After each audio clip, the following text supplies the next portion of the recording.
Նախ պարոն Սարգսյան, մի անկյունակարային հարց։ Նիկոլ Փաշինյանի հետ ձեր նախագիծը քննարկվել է եւ հավանության արժանացել է թե ոչ։ Շնորհակալ եմ հարցի համար։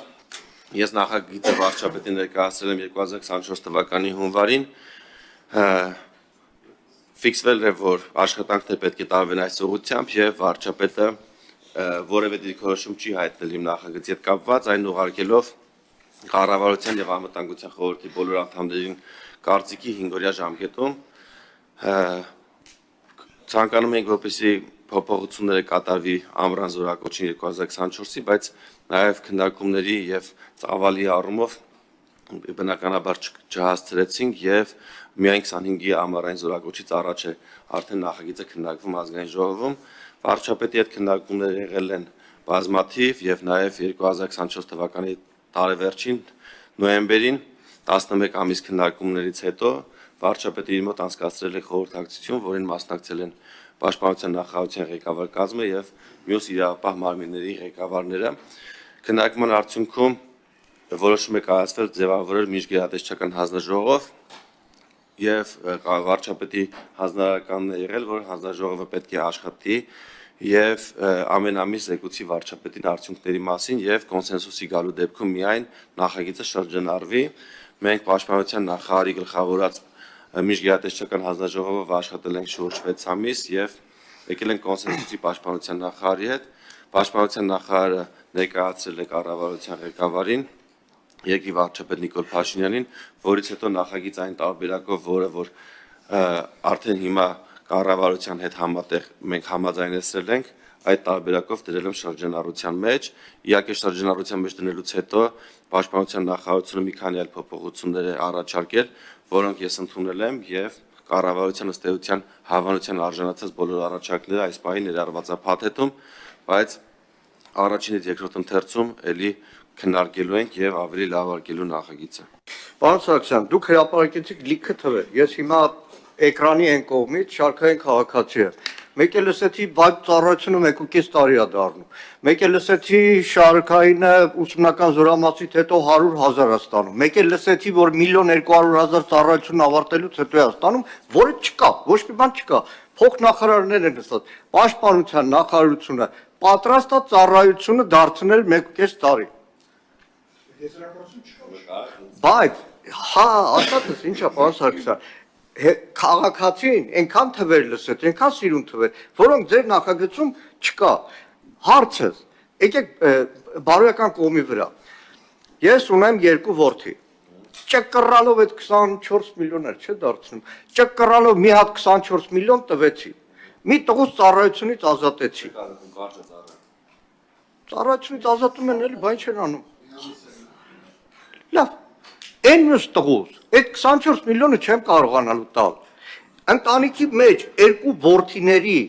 ծնողի նկատմամբ վերաբերմունքը եւ 2 որդիների միջև հարաբերությունը, ես դեռ չեմ ասում օտար քաղաքացիների, երբ որ ասենք ուսումնական զորամասում կան 3 ծառայող, մեկի պապան տվել է 24 միլիոն մի ամիսա ծառայում, մեկի պապան տվել է 20 միլիոն, 18 միլիոն 4 ամիսա ծառայում, այն մեկի պապան չի կարողացել տա ու 24 ամիս պետքա ծառայի։ Դուք պատկերացնում եք զորամասում այդ 3 զինվորի փոխհարաբերությունը։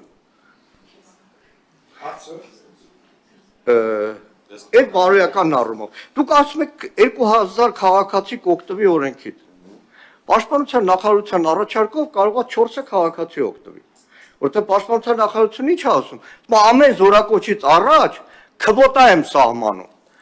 Բայց այդտեղ էլ անորոշություն կա։ Երբ որ Սուրեն Պապիկյանին ասում են, որ քվոտա է սահմանում, ո՞նց են որոշելու, որ ձեր քվոտայով մենակ այսքանը կարող են ազատվել, դա ասում է ով առաջինը վճարեց, կարող է վիճականությամբ, մինչև հիմա է։ Հա, կամ 7 քար խաղան։ 2000 թիվը ո՞նց է հիմնավորված։ Մի հարց էլ, երբ որ համաձայն եմ դեր առաջարկի հետ կրկնակի փորձաքննություն, բայց ամբողջական փաթեթ պետք է լինի։ Դիցու կրկնակի փորձաքննության պարզվա, որ բժշկական տեղեկանքները կեղծ են։ Քրեական օրենսգրքում փոփոխություն նախատեսվում է, որ այդ կեղծ նախկին տեղեկանքների համար կրեն պատասխանատվություն։ Մի քիչ շատ եղավ հարցերը։ Կարևոր եզրանկումների կողքով անցանք, բայց հարցը կոնկրետ։ Բարոյականը հասկացանք։ Այս 2000 թվի ակունքը որտեղից է, որտեղ լրիվ ուրիշ տարբերակ առաջարկում պաշտպանության նախարարությունը։ Շատ լավ, շնորհակալ եմ, նախ սկսեմ վերջի հարցից, Շատ հարցեր են, դրա համար շատ Սկսեմ վերջի հարցից, պարոն Մանուկյան, այսօր էլ մեր քրեական օրենսգիրքով նախատեսվում է 461-րդ հոդվածի երկրորդ մասով նախատեսվում է առաջին մասով նախատեսվում է պատիժ պարտադիր զինվորական ծառայությունից խուսափելու համար 1-ից 4 տարի ժամկետով, երկրորդ մասով նախատեսվում է նույն արարքը փաստաթղթերի կեղծմամբ անելու դեպքում ավելի խիստ պատիժ, մինչև 6 տարվա պատիժ, որևէ բան փոխելու կարիք չկա, այդ օրենսդրությունը մենք արդեն ունենք եւ կարող ենք կիրառել եւ նաեւ 461-րդ հոդվածի վերջին մասով կա խրախուսական նորմ այն քաղաքացիները, ովքեր խուսափել են պարտադիր զինվորական ծառայությունից, եթե կամովին կդիմեն, որպեսզի անցնեն պարտադիր զինվորական ծառայություն, նրանք ազատվում են քրեական պատասխանատվությունից,